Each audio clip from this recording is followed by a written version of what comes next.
Hello, everyone, and welcome to Podtoid. We are your hosts. I am CJ. I'm Chris. I'm Occams. And please welcome the Podtoid dancers.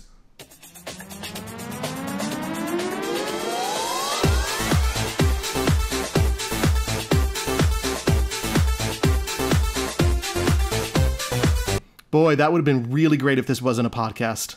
It looked fantastic. They were fantastic.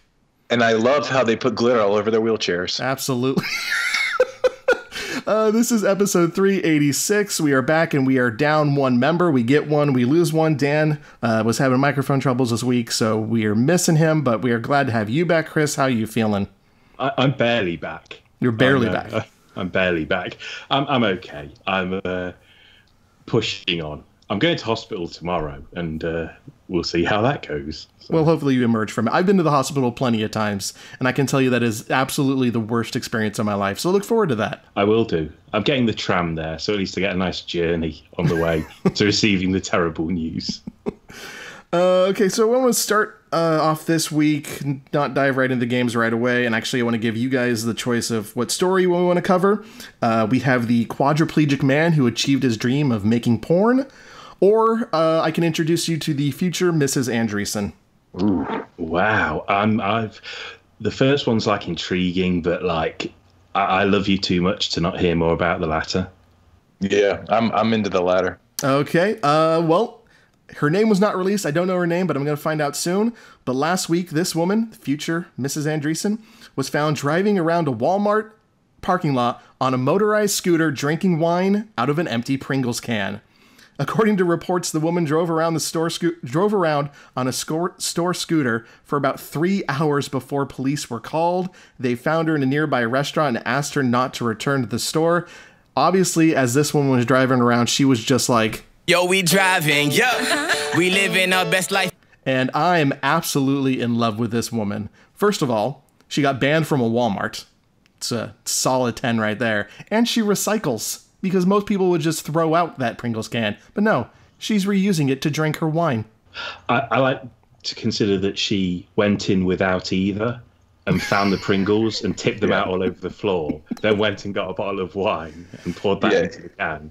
And you know it's like a screw top wine as well. Absolutely. And I'm just shocked that she found a motorized scooter at Walmart that lasted 3 hours. Yeah. That's shocking. Most of those things only last an hour before they die. Give big shout out to Elon Musk. It's one of those Tesla scooters. Have either of you guys been on a motorized scooter? Well, I used to work at a grocery store, so I would always have to bring them back in from customers because they would ride them out to their cars, and they move at like a mile per 10 hours. They're the slowest vehicles on the planet. And so when you're bringing them in the rain, it just makes you hate every person who has to use one of them. That's interesting. I've been on one only once. It was a public one, and I couldn't believe how fast it went. It had like a little dial on it, and I whacked the dial up to the far right, and it took off. It almost popped a wheelie. That's pretty fucking fast. That's way faster than what I'm used to dealing with. The cherry on the top of that story was I was actually riding it down to the ring for a wrestling match.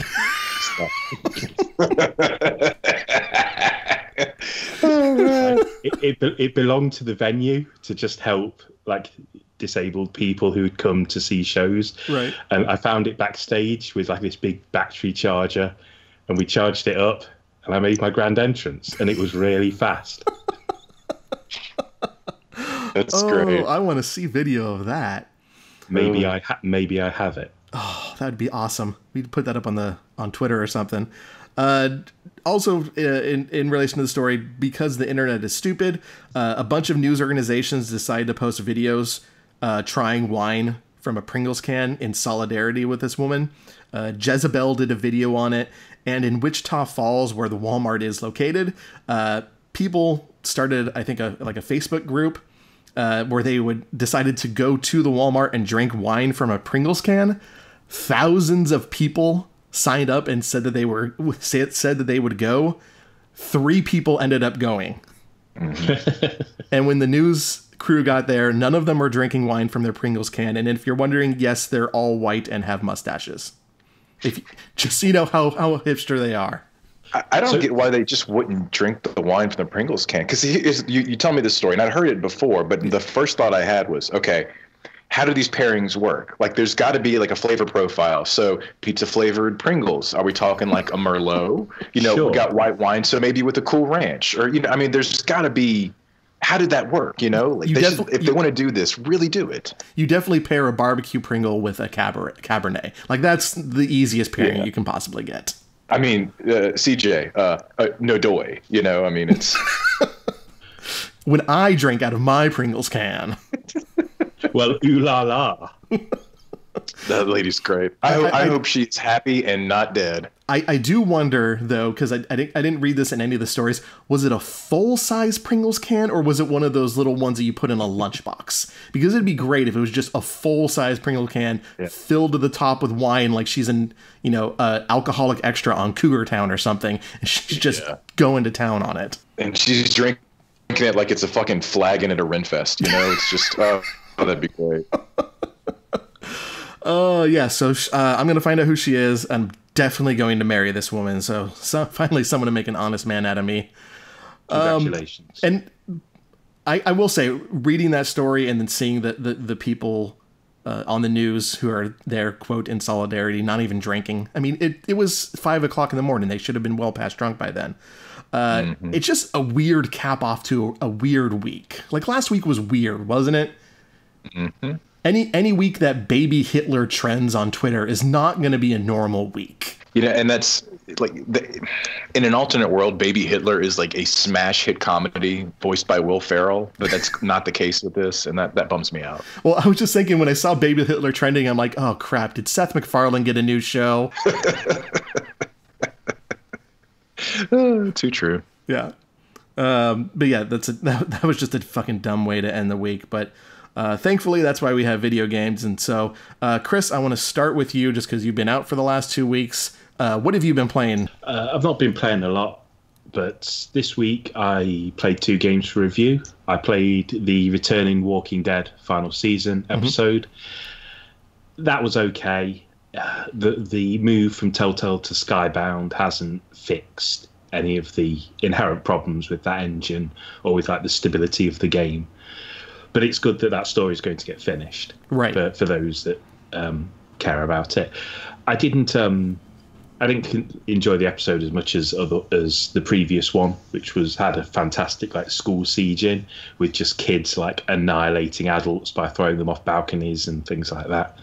But they had a siege on a ship today. It was like 2 sieges back to back. And the second siege didn't hold up, but it had a big cliffhanger. So they're going to finish it in March, and then that's the end of that thing. It's kind of a shame because you look at that first season and you think about all the plaudits that were dumped on it and all the awards it won in that year. And now it's kind of like, oh, that's coming to an end. And a lot of people are just either unaware of it or have just long since moved on. That review went up this week. You also reviewed Vane, and this was a game I remember seeing for the first time during that kind of funny game showcase where like 109 games were shotgunned directly into our face. And I thought it looked really good. But you gave it, what is it, like a 4.5? You did not like this game. It's really unfortunate because it does look good, and it's clearly influenced by Team Ico. One of the Team Ico designers was on board in the early days, and then I think they moved on to something else and let everybody else finish it off. And that influence shines throughout. But so do the things about those Team Ico games that bring them down, like terrible camera, things like that.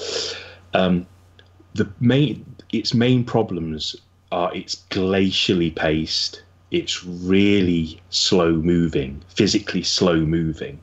And because so much of it is, we don't hold your hand, that means you do a lot of slow moving in one direction to find out, no, you're supposed to go another way, and then have to walk back and then try another route.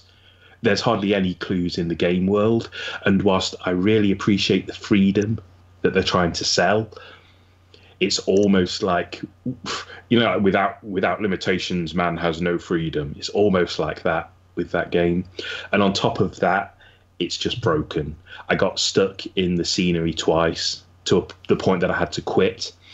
and the game only saves at the start of each act. So both those times I had to quit because the game crashed. It put me back about 30 minutes. Oh. And there's no save other than those start of act saves. There's no mid-act, or you can't auto-save. It's just at the start. So you got this game where you move really slowly, everything takes forever to do, and then if the game crashes, you have to do it all again.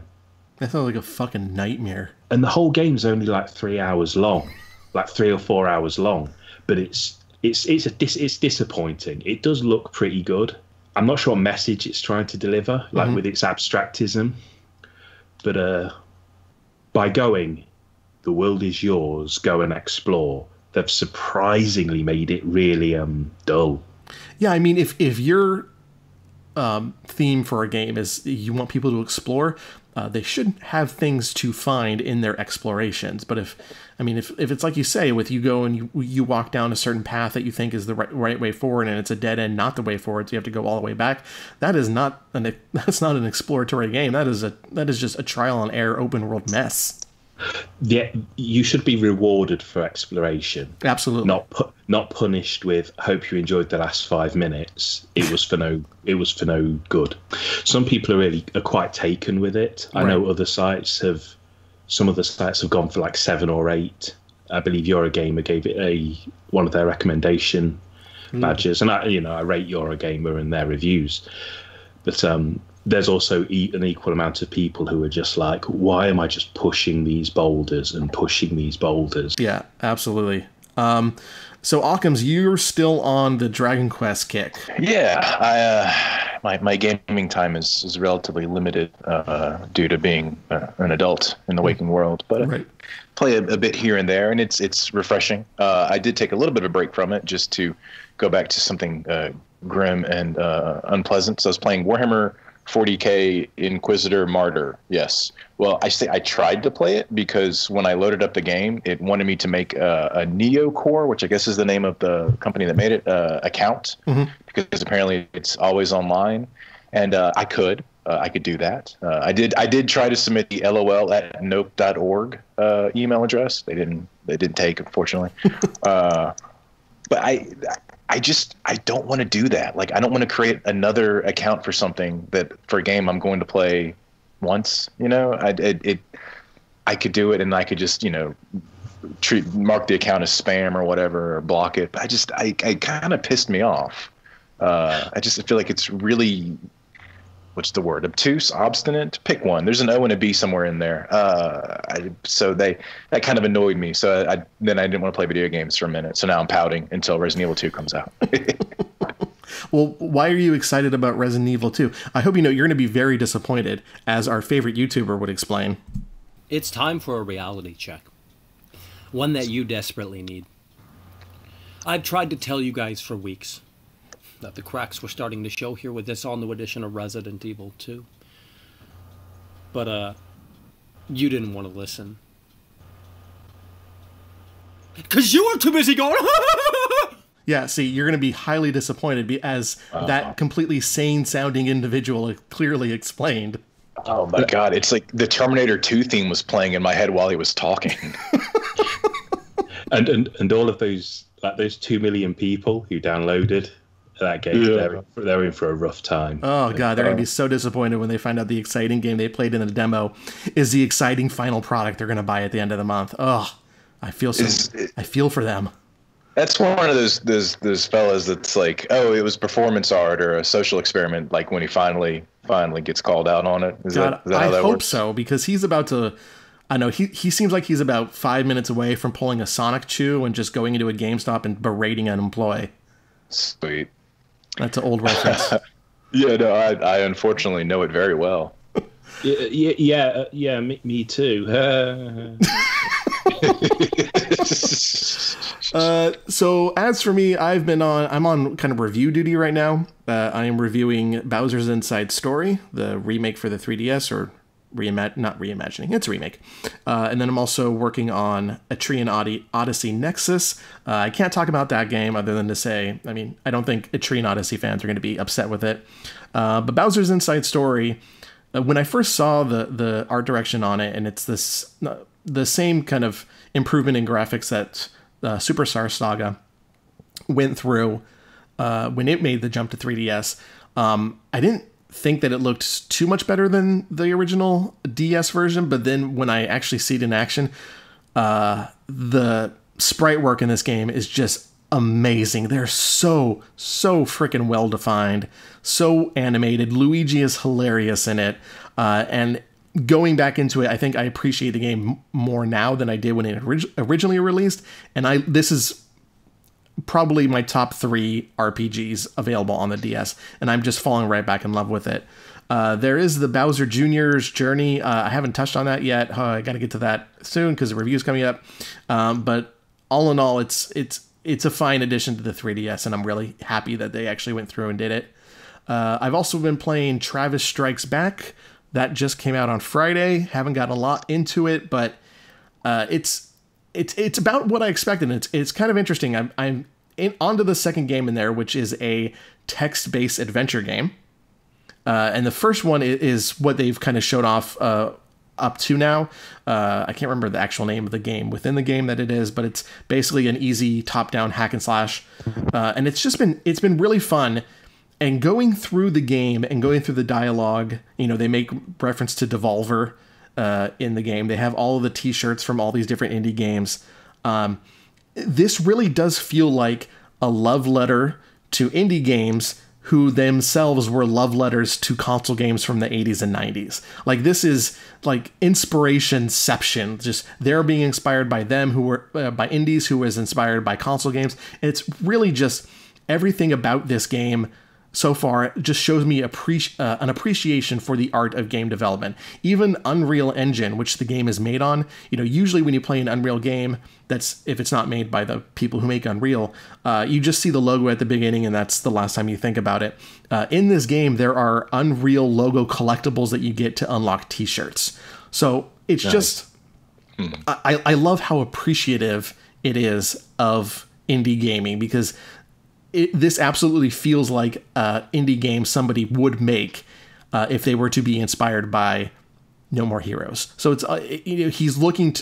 It's as if he looked to the community to get inspiration on how he should continue the franchise. And I mean, it's not impeccable. It's not the best game. It's not. I don't think it's better than No More Heroes 2, which is my favorite in the franchise.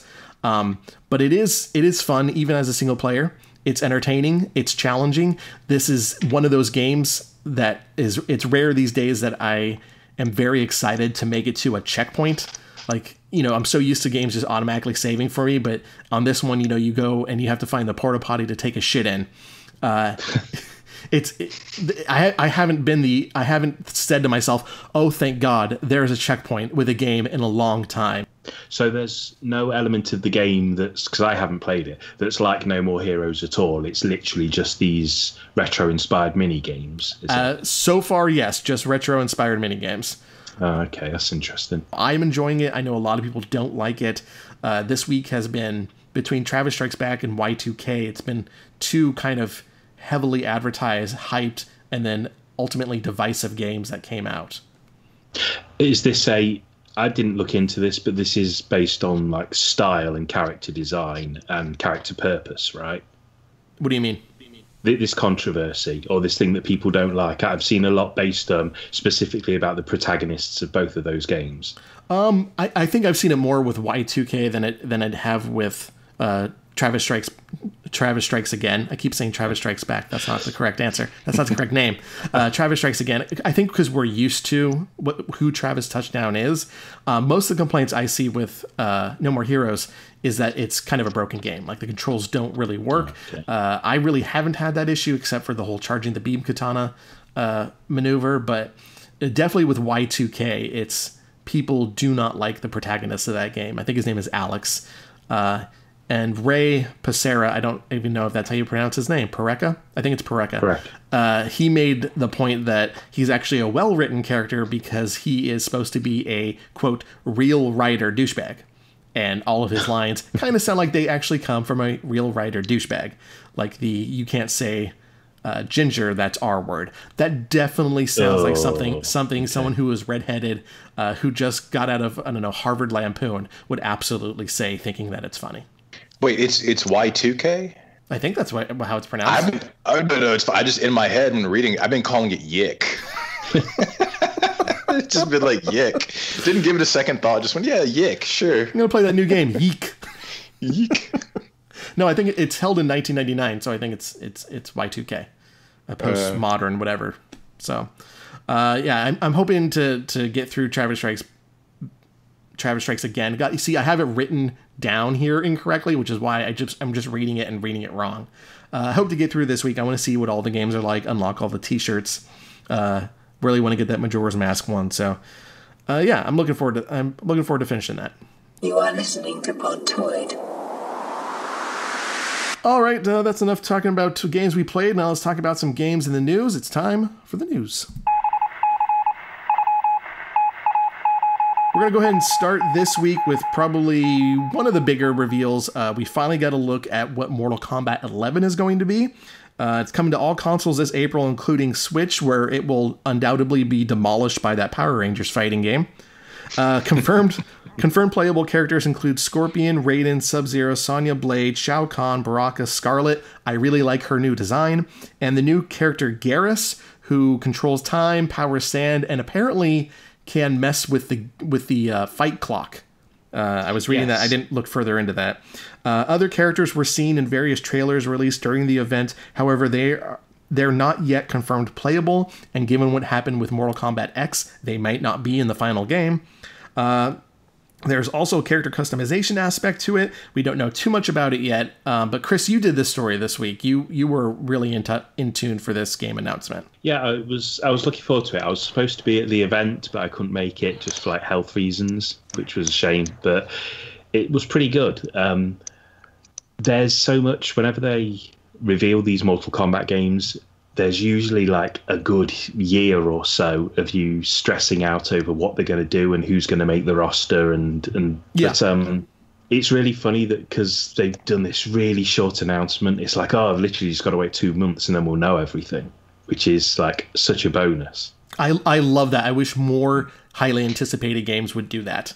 Absolutely. Like if they announced that Cyberpunk game at E3 and they're like, and guess what? It's coming out in October. That would have been fucking amazing. Like, don't leave me hanging on with these year-long announcements.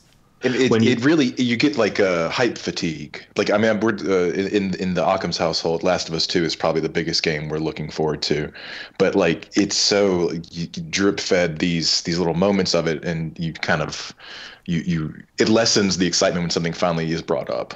Yeah, and I think a lot of future PlayStation games are falling into that, because there's a few we've known about for several years that it's just like, we should not have known so early. With fighting games, it can be like, as ridiculous as this sounds, if it's a fighting game and it's one of your favorites, it can be really stressful, just like waiting months and months, and like at the end of this week we'll find out the rest of the roster, and then you get to the end of the week and you're like, especially with Mortal Kombat, you get to the end of the week and it's like, lol, it was a joke, we're not really going to show you anything. It's so exhausting. It's not funny, it's just exhausting. So I'm just really glad that like in 2 months' time, like fans will just be playing the game and they'll at least know what's going on with that base launch, because there'll obviously be a ship of DLC down the line. Oh god, yes. I mean, there's already the Shao Kahn pre-order DLC, so. And today I wrote about a new outfit for Scarlet that's only available in Russia, in the Russian Collector's Edition. So already they're kind of piecemealing things out to territories and different, like, whether you got the Collector's Edition or whether you got the Russian Collector's Edition or whether you pre-ordered it. And the only thing that concerned me, because I really like the way the game looks, and they've put some new stuff in there, like Just Defense, which is a fighting game thing that basically allows you to counter-attack as long as you save your block until like the exact frame of being hit. If you hold off until that very last frame, then it kind of gives you a reward of being able to counterattack. And that's the kind of stuff you only really see in like Arc Sys fighting games. Mm-hmm. So for like Mortal Kombat to be embracing that shows that they really want to deliver like a deep game. My only concern about the game is tied to what I just said. Like, they showed characters showing off their new costumes, and they had these, they didn't point them out, but below the characters they had these augmentation slots, which sounds so much like stuff you can like buy to like just add to your character. Do you know what I mean? I absolutely think there's going to be some sort of loot box implementation into this. I mean, the augmentation to me sounds like it's something that was left over from Injustice 2. Like it's something that's making the jump. As for the costumes being country specific on that Russian one, that is such a Warner Brothers thing to do. When you look back at all of the Injustice and the Mortal Kombat fighting games, the crazy different combinations that you can get depending on where you buy it, how you buy it, when you buy it. You know, some stores have these costumes as exclusive, other ones have these. It's so in their wheelhouse that it does not surprise me that, 3 months before launch, they have already announcing country specific costumes for characters. With Mortal Kombat 9, I remember where you pre-ordered it depended on whether you got like the classic Sub-Zero costume or the classic Scorpion costume, and it's like everyone wants both. Yeah, no one wants to do you know what I mean? Everyone wants everything. You're not going to pre-order the game twice. And if that wasn't kind of enough, I remember that you actually got Jade's classic costume and someone else, it might have been Kitana's classic costume, if you bought the Blu-rays for the movies of Mortal Kombat and Mortal Kombat Annihilation. Well, my best friend, he is a massive Mortal Kombat fan. It's pretty much the only game he will buy anything that NetherRealm makes, and that's pretty much all he'll buy. And so with Mortal Kombat 10, he got the game, he got the DLC season pass. He didn't get the whatever the most expensive version of the game was with all the extra statues and whatnot, but that came with a Scorpion gold metallic costume that I believe even after MKXL was released was the only way to get that costume, and he was so pissed because his favorite character is Scorpion, and to not get that one costume that he really wanted. He got the Sub-Zero version of it, and I think you got that through playing the mobile game, which is another way that they just have more costumes that aren't included in the base package. So he was extremely pissed with that, and I can't see them not doing that again this time. Like the most expensive version of this is going to have some exclusive costume that you won't be able to get any other way. I think the most expensive version, I might be wrong here, but I believe it's either $200 or $300, and it comes with like a Scorpion mask. Oh, that's right, and hood. Yeah. I absolutely think they're going to do that, and it's just a shame. It's like it doesn't matter to me if I have all the costumes. I just want like the game and my characters, and I can go with it. It's like Overwatch. Like I've never spent a penny on an Overwatch loot box, right? But the fact that these things exist is enough. Even if you're able to not care about them, it's just kind of enough to leave a bad taste in your mouth. Absolutely. Yeah. Anything you want to add, Occams? Well, I'm listening to this conversation, and the only reason I'm being quiet is I guess when it comes to Mortal Kombat, I don't consider these kind of things, and certainly it's part of a bigger conversation. But for me, and what Mortal Kombat has always been, and I believe we're all close enough in age to where we remember it in the arcades when it was new. Yes, I certainly do. Celebration Station, I remember the crowd around the game. It's always been about the fatalities for me. I play these games. I'm terrible at them. It's also my least favorite fighting game system. It's very like stiff, and I don't like it. And they still have the block button. Is it still a thing, or do they get rid of that finally? At the moment, it's still a thing. Yeah. Oh my God, don't have a button for block. Okay, neither here nor there. But I like the story, especially the last one. The game it was like, oh, I'm watching like an 80s 90s action movie with just a lot of blood, and it was fun for me. So I like playing the single player for the story and just spamming uppercut and high kick, and then the fatalities. I like gore a lot, and I like horror movies. So seeing how they invent ways to murder people in these games, the more creative they can get. I thought the last game had a lot of like bisection fatalities, which were very boring after a while. There were some really good ones, but seeing the new fatalities, what they've shown so far, I've got hope. I really like that Baraka just straight up pulls someone's face off, and it comes off like a clean piece, which just fucking cracks me up. So I guess in a more base way, I'm like really scrutinizing the fatalities, which maybe speaks volumes about me. But that's kind of where I am with the game, and it looks like it'll be fun. Yeah, and I love the one they showed off for Scarlet, where she takes all their blood out of them, crystallizes it, and shoves it back into their face, and then pushes their eyeball out through the back. That's the kind of fatality I love to see. That one really reminds me of Tanya's from the last game, where she kicked herself through your midsection and went through you. Yeah. God, that one was fucking brutal. I've seen one from Scarlet where I believe she takes some blood out of them through the mouth or whatever, and then she fashions that into a scythe and then like cuts them in half with a scythe, like made out of their own frozen blood. I love that. These things, I wish, and I've said this before when the last game was coming out, but I wish I could be a fly on the wall when they are kind of spitballing these, because they probably start with 200 and just on paper of just like, this would be cool, that would be cool, and just kind of narrow it down. And that would be so much fun to be kind of work on that process. One of my favorites of all time really is, I think the last game, Johnny Cage did the Here's Johnny through the rib cage. Yes. That was like, that right there is like, that fucking gets it, man. That is so cool. That's so much fun. As it's so, it's so over the top. I can't, like, I'm not horrified at it. It's me. I know I'm certainly desensitized a bit, but it's so ridiculous. It kind of becomes almost a comedy. Yeah, I mean, it's so over the top at this point. As long as the characters don't start looking real, I think it's super easy to deal with. Because I think back to Mortal Kombat when they rebooted it, and you had the Noob Saibot one where he rips the wishbone one, like that at the time was just the most horrific thing I'd ever seen, but it was so entertaining to watch because it was so over the top and silly. I mean, watching that reminded me of watching The Last Boy Scout when the guy was pushed off the podium into the helicopter blades and just into blood. Nice. That is Thank you for dated mentioning reference. Last Boy Scout, by the way. Yeah, no, it's all right. Kids, look it up.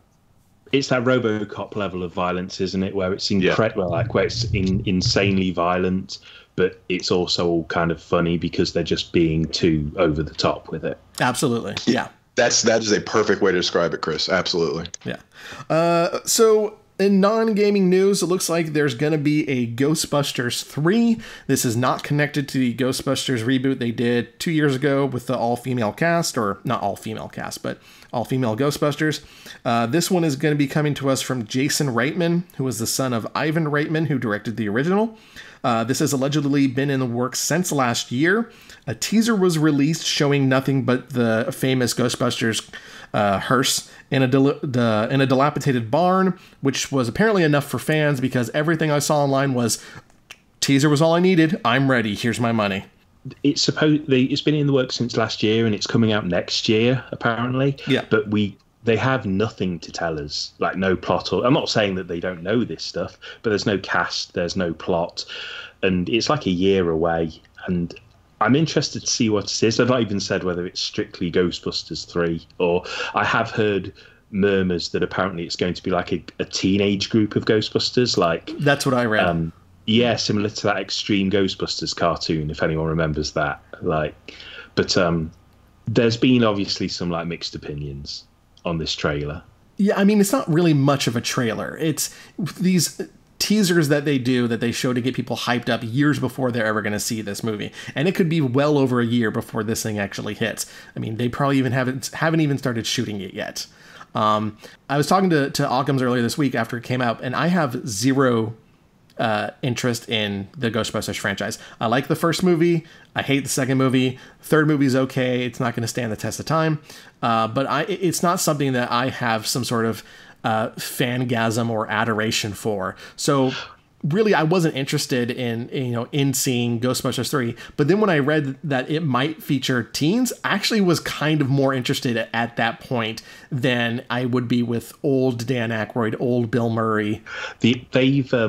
The only thing that they've linked it to is Dan Aykroyd and Ernie Hudson both came on Twitter and said, like, wow, but didn't drop any clues as to whether they were any part of it or anything like that. Well, Dan Aykroyd was. Yeah, absolutely. He took a minute from selling Crystal Skull vodka to do a cameo.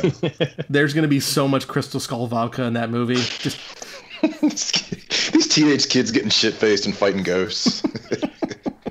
In terms of what you were saying earlier, CJ, about the 3 films that have been released so far, well, actually... Oh, God.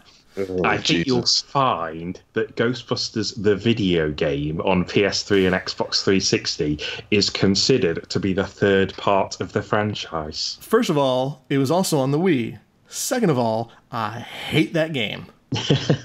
The guys are all in it, right? I think. They are, and I think Harold Ramis or Dan Aykroyd, one of them might have contributed to the writing of it. I don't think Harold Ramis was dead at that time. But did you guys play that game? Because it's basically a retread of the first movie. Like you love see the that same game. ghost and you go to the same. See, what did you play it on?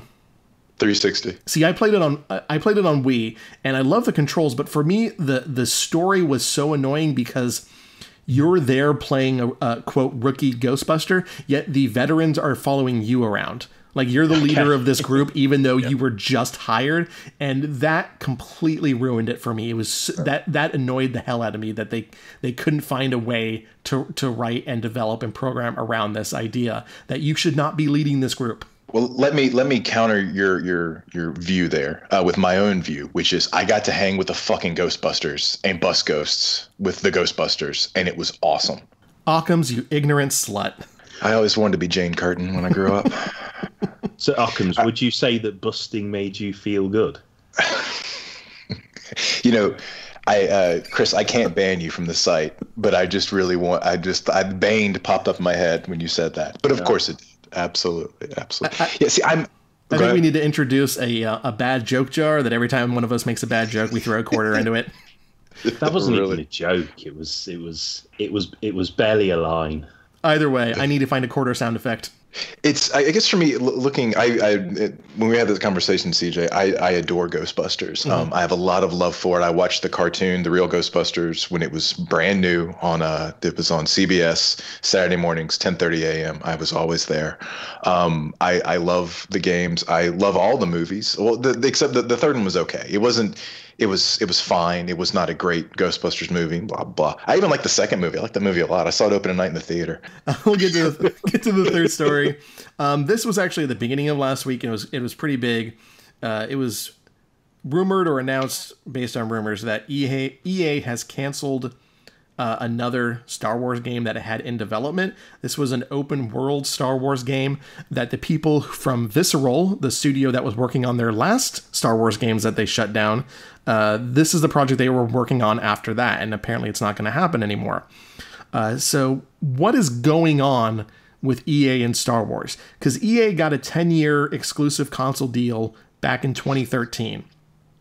When it got that deal, it canceled the in-development Star Wars 1313, or 1313, however you pronounce it, and the nearly finished shooter Star Wars First Assault. Since then, there have only been 2 games that they've actually put out on retail, Star Wars Battlefront and Battlefront 2. The man who made the deal, Frank Gabot, left EA for Zynga back in 2016, so he's no longer even there having to deal with this mess. And since gaining the license, EA has reportedly canceled 3 games, including the 2 I mentioned, and also a rumored Knights of the Old Republic sequel that BioWare has been attempting to make. And then there's been the mobile games, but most of those aren't really made by EA. There is a new Star Wars game on the horizon from the Titanfall developers called Jedi Fallen Order, but when it was announced at E3, it really didn't have all that much pizzazz or excitement around it. There's also reportedly EA Vancouver is working on a smaller scale Star Wars game to release in tandem with the Xbox and PlayStation next generation consoles. There's also Star Wars The Old Republic, but honestly, when was the last time you heard someone mention that game? Oh, the MMO. Oh yeah. Oh, is it still going? It's still going. Apparently, it's still getting updates. Wow. They should put that out on consoles. They should do something with it, because I mean, I haven't heard about that game since they had the controversy over the Gay Planet. Yeah, and I remember that was, I don't know if I'd call it a thing, but like it was, when it hit, it was pretty, I mean, it was a Star Wars MMO. Of course, it's on paper, it sounds like it'd be a fucking goldmine, but yeah, I haven't heard anything about that in years. Well, I mean, it is, I think at the time, and it might still be the most expensive video game ever made. I think it was pushing $300 million, although Activision spent $500 million on Destiny. Oh, and as a side note to last week's show where I talked about I don't know what Activision is going to do with after losing Destiny, with their franchises. I have to eat crow on that a little bit because I was wondering how they're going to keep going, but then I saw how much money games made last year, and Activision made $500 million off of Call of Duty World War II, which was the 2017 release. So clearly they don't need any of my help trying to figure out how to go forward. They're making $1 billion off of one game. Wow. That's just a side note, completely off tangent. Back to EA and Star Wars. How does a company take what is essentially the most game-ready franchise of a movie, or a game-ready movie franchise, and continuously screw it up as much as they have done? I think it's by desperately designing games around whatever they think is like the zeitgeist at the time, and like changing it on a monthly basis because that thing that we were building the game around, that style of gameplay, we don't think that's big anymore, so change it to this, and now add this, and now take this out because people don't like it anymore. And the next thing you know, the game's just not getting made. Like, you've become so obsessed with making it hit all the boxes that you think are popular that you're just not getting it fucking finished. The way it read to me, looking at Battlefield, right? Battlefront. Yeah, and then Battlefront 2. It almost seemed like they were like figuring out how to do like games as a service, which I'm actually not entirely sure what that means, but it kind of sounds like when you're sort of trying to figure out how to create a monetization system that can continue on for a long time and sort of feed itself. And that's exactly what it is. Okay, cool. It felt like they were trying. They had that system in mind, and they wanted to build a game around that. They just happened to use the Star Wars license. It didn't really feel like there was any sort of soul to it in terms of making a Star Wars game that really captured the feeling of it, and so much as like we have this system to implement. That here's like whatever the back to tank loot boxes or whatever they were, and how do we build a game around that? Yeah, and really, soulless is a good way to describe both of the Battlefront games that they put out. Because the first one, it seemed like it released unfinished. You know, there was no single player campaign. There was multiplayer maps. There's the multiplayer maps only, and it was divided quite strangely. I remember I was playing it with my nephew. He really enjoyed it, but he was also 10 at the time, and it was just weird not to be able to get into the games that we wanted to get into, that we would always have to settle on something else. Or more often than not, when we couldn't find anyone to play with, it would just be me versus him in an offline mode. So that game, you know, it sold really well, but I don't think it really sat well with anyone. It looked good, but it didn't. Yeah. It didn't really. That's not what you expect from a big budget Star Wars game coming out of EA. And then you had the second one come, and like you say, Chris, you know, they're just building it around whatever is big at the time, and what was big at the time during development was making as much money as you could off of loot boxes, and they got it so wrong. You know, it got the attention of Disney that they had, and then they completely changed. They completely removed the system out of it, and it just, I don't know if they just see Star Wars as a cash cow and nothing else. Like, that's how I think EA thought, or at least how they've been treating this since they got it. They probably do, but like, even if you're treating something as a cash cow, you've still got to put some fucking games out to make that money. Yeah. They've had it for this 10-year deal, and it seems like it's just been a constant hand-wringing over what kind of game they're going to make. This visceral game sounds pretty good. This like linear single-player Uncharted-style adventure with this roguish hero and his band of reprobates. But then they're just like, we need to take that off your hands, and we need to turn it into something that's more contemporary with what the market desires. And then they're making that. And then the story goes that EA head honchos looked at it and were like, this is too ambitious. We're going to take this and we're going to break it down into something smaller. So it just seems like it's a consistent back and forth of just like, they don't know what games to make. Absolutely. And it's really sad with the whole visceral game that was being led by Amy Hennig. Like, that kind of game was right in her wheelhouse as she came off of the Uncharted franchise. And that cancellation was right around the time that you had the infamous single-player games are dead, or something to that equivalent, that whatever they said, that their focus going forward was going to be single-player games that had multiplayer components, and that just wasn't a part of what she was doing. To be proven wrong last year by how well single-player games, even single-player only games, sold across the board. I just wonder, like, in 2018, we probably could have had that Star Wars game, and it would have been releasing alongside, you know, God of War, Spider-Man, and Red Dead Redemption, all these hot, powerful, wonderful selling, great playing single-player games that they completely missed the boat on. Like, Amy Hennig is like talented beyond belief, and Visceral Games have made some really good titles. Yep. And it was just going to be a really great adventure made by somebody who makes really great adventure games. But then it was just like, but this doesn't seem like something we can turn into a platform, or it doesn't seem like something we can turn. It doesn't seem like a gift that will keep on giving to us. Right. And then the irony is, of course, they take it, they turn it into something else, and then their own heads are like, what you're making isn't what we want, so we're stopping that as well. And the funny thing is, of all this back and forth and all this teeth gnashing, and what it does is it cheapens the brand. Yep. Like, I mean, it's where Star Wars was 5 or 6 years ago for games. It's not there anymore. You know, people now are much more pessimistic and much more not sarcastic, but, you know, that kind of whatever the opposite of like excited is. That, you know, sardonic. Is that I'm going to use that word because it just sounds cool.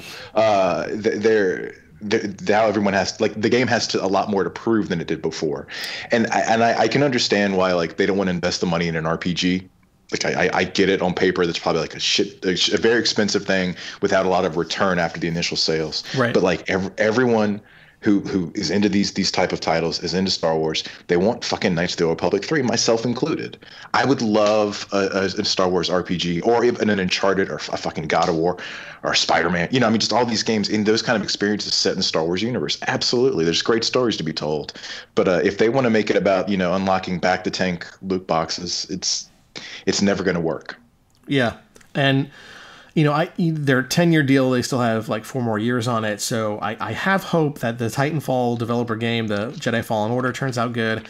I hope that the EA Vancouver game that will allegedly launch with next generation console turns out good, because I just want to like Star Wars games again. Yeah. You know, when the highest rated ones you find are on mobile, that's not a good sign.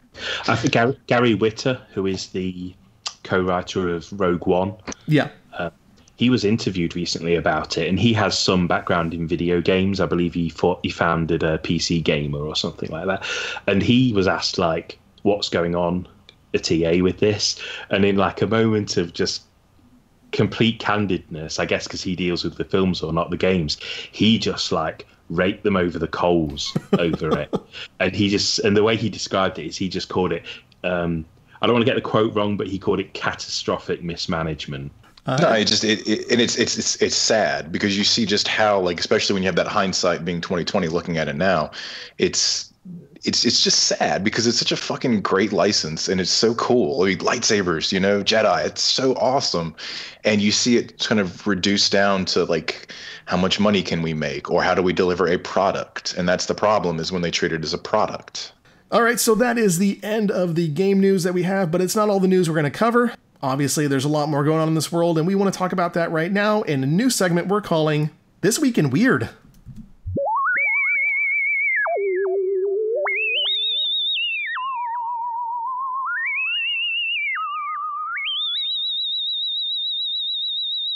Ah, the sensual sounds of a theremin. That's great.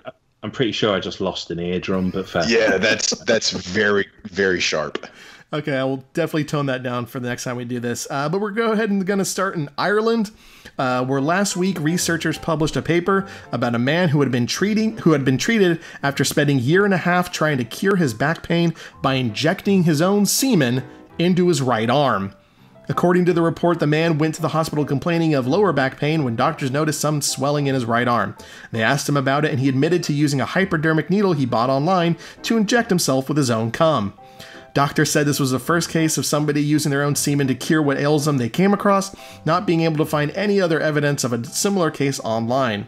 Doctors found air trapped beneath the man's skin and gave him antimicrobial therapy to treat him.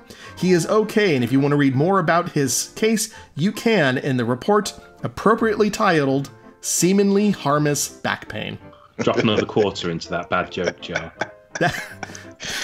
Oh, but it's, you know, it's nice to see that the Dark Ages medicine stuff's making a comeback. Absolutely. It really is. That was the craziest thing I saw this week. But there is more. Let's now go to Florida, everyone's favorite state, with the story of James, and I'm going to say this with the most Italian accent I can, Mucacasio. Mr. Mucacasio was found by police parking his Ferrari on a public dock. When officers asked him to move his car, he agreed and began backing up, and then decided to floor it forward, driving his car off the dock and into the water. 2 local fishermen rescued the man, and when police questioned why he did it, he said that Jesus told him to. He told officers Jesus said he needed to drive through the small gate on the dock and into a, quote, 6-foot window. He then told police, quote, Jesus made me the smartest man on earth, and it's so hard to have this much responsibility. And money is going to be irrelevant in the next 2 days. Remember to smile. When his car was dredged out of the water, they discovered his license plate on a Ferrari actually belonged to his Ford Mustang. Clearly, this man has way too much money. Well, I think what this shows is that Jesus is a Porsche man. I think that's what this is really about. I think Jesus wasted his power to make someone the smartest man on earth on this guy. Like, you don't, if you want to make someone the smartest man on earth, you don't go to Florida. I just want to know what Jesus' end game was with telling him to do this. Or maybe it was just for the crack. Maybe like Jesus was just like, Joe, be wicked if I just get that guy to drive his car off the docks. I think it's the same way that Jesus, like about 6,000 years ago, planted dinosaur bones, in the earth for people to find and be like, oh, I'm gonna fuck with them now. Definitely, Jesus was up there with all the other apostles, just laughing at this guy as they pulled him out of the water. God, that's impressive. It's always Jesus. You ever notice that? Jesus. It's never Allah or Buddha or Vishnu or other ones I can't name because those are the only ones I know. It's always Jesus. I think he gets a bad rap for crazy people. Absolutely. It's not always his fault. All right, let's stay in Florida because why not? And go with the story of a date gone wrong. I'm going to mispronounce this name horribly. Delajuera Brookins was on a date with a man and they took it back for the night to a hotel room. After they finished doing their business, the man went to the bathroom to freshen up. And when he came out, he saw that Miss Brookins was gone, as was a Crown Royal bag containing objects worth $108,000. When the man caught up to the woman, she beat him in the head with an unknown object. Police were able to apprehend Brookins but couldn't find all of the stolen loot. During a cavity search at the police station, however, they did locate the missing merchandise in her vagina. Guys, my question to you, what was worth $108,000 that they found in this woman's cooter? I think it's watches, because if it can take a licking and keep on ticking. God damn it. First of all, you cannot take a joke that you saw on Saturday Night Live and repeat it on this show, goddammit. All right, first off, I didn't know that was a joke on Saturday Night Live. Second off, I've read the article already because I read all the same weird news you do. And third, I don't even watch Saturday Night Live anymore because they made fun of, I got nothing. There was a rant in there somewhere, but I didn't actually know Saturday Night Live made that joke. That's literally the joke that they made. I mean, shit. it's definitely like someone on FARC made that joke about 0.6 seconds after the article was posted, so just to be fair. Okay. $108,000 in stolen Rolexes in her vagina. That can't be comfortable.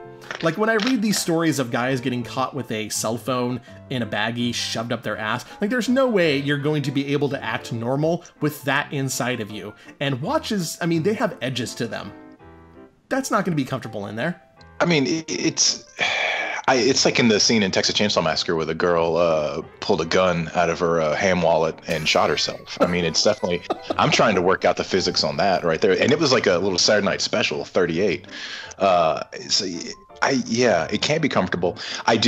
Going further back in the story, I wonder why you have $108,000 worth of watches in a Crown Royal bag to begin with. That seems suspect as a motherfucker. When I was in college and in high school, the only thing we kept in a Crown Royal bag certainly wasn't Crown Royal because we weren't very exciting people. We kept dice in there to play D&D.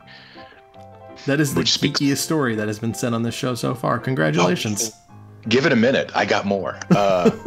But yeah, just 108, and then you're going to scratch them up. It's an interesting story. I feel like there's more to it, as there always is in Florida. Absolutely. And finally, let's end on a happy note by going to Russia, which is not a sentence people say that often. A Russian man begged a judge for leniency on his girlfriend who was set to be sentenced, going so far as to propose to the woman in the courthouse. Her crime? Stabbing the man 13 times. This is like 50 Cent going and giving a hand job to all those guys who shot him. The ploy seems to have worked, however. The judge delayed the sentencing for the woman to a later date. And my God, if there is a Lifetime love story there, because Lifetime loves having stories of women fall in love and also women killing people. Those are the only two types of movies you see on Lifetime. This has got to be made for it. Absolutely. And the title of that movie, by the way, is definitely stabbed in the heart. It says a lot about me that as you were telling that story, the first place I went to was, oh, if she's not going to jail, then she can get that Mortal Kombat Collector's Edition with the Scarlet skin. I like that.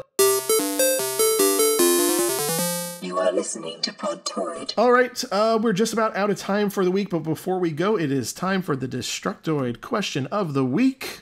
Hey, where are the white women at? I'm sorry, that is not the question of the week. Occams, you're handling it this time. What do you got for us?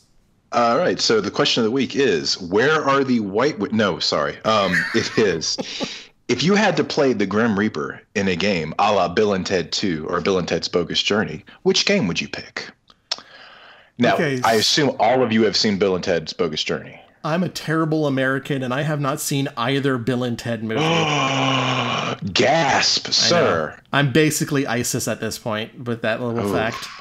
Wow, you have built a wall around my heart against you. But I assume a game of death is a game that you play, and if you win, you get to live, and if you don't win, you die. Yes. And they play Battleship, Clue, or Cluedo, as we call it here. No one calls it that. Connect 4?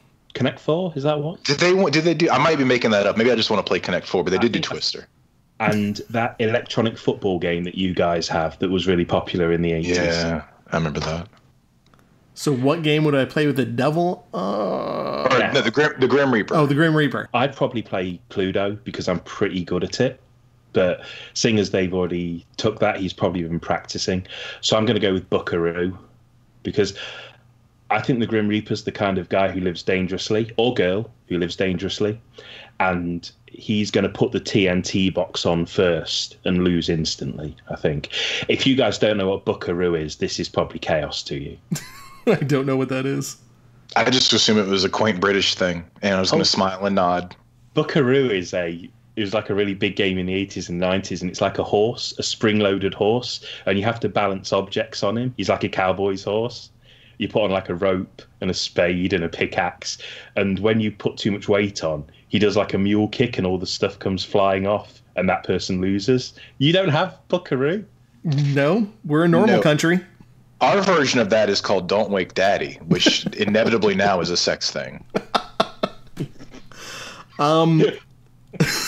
Did you have Mr. Pop, where you like built a guy's face before the time ran out and his face exploded?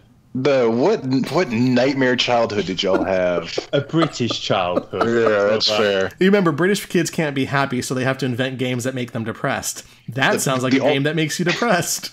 The only thing I know about British childhoods is I've seen The Wall a whole bunch, and so I know y'all wear those like weird pig masks and everything. So yeah. As they go to their Hogwarts. So somewhere there's a British person listening to this, and they're just leaning back in their chair and going like, Buckaroo, fucking A. Go ahead. I was gonna say, for my part, I don't know what I play. But I'm gonna go with the Cones of Dunshire. That is the fake board game from Parks and Rec, just because it can take hours and days to complete. And quite frankly, if I'm playing against the Grim Reaper, I want as much possible time as I have. That's fair. I would go with Cards Against Humanity because I don't lose at Cards Against Humanity. I'll bet. I'll bet. How do you play Cards Against Humanity with two people? I get to pick the game. Also, if and just because Bill and Ted are there too, don't fucking ruin my joke here. And I'm really good at Cards Against Humanity. That's it for our show. Thank you for joining us. Let us know what your answer is to the Podtoid question of the week in the comments below. Before we get out of here, Occams, you have a little shout out you want to do? Yeah, a little community shout out to Seymour. He's been posting in the quick post his little playthroughs, Resident Evil demo and stuff, and so I've followed him on YouTube and watching his playthroughs, and they're fun. He's a cool dude. He's a great user, and his videos are really good time. So check him out. All right, thank you for that, and thank you for joining us. We'll talk to you next week.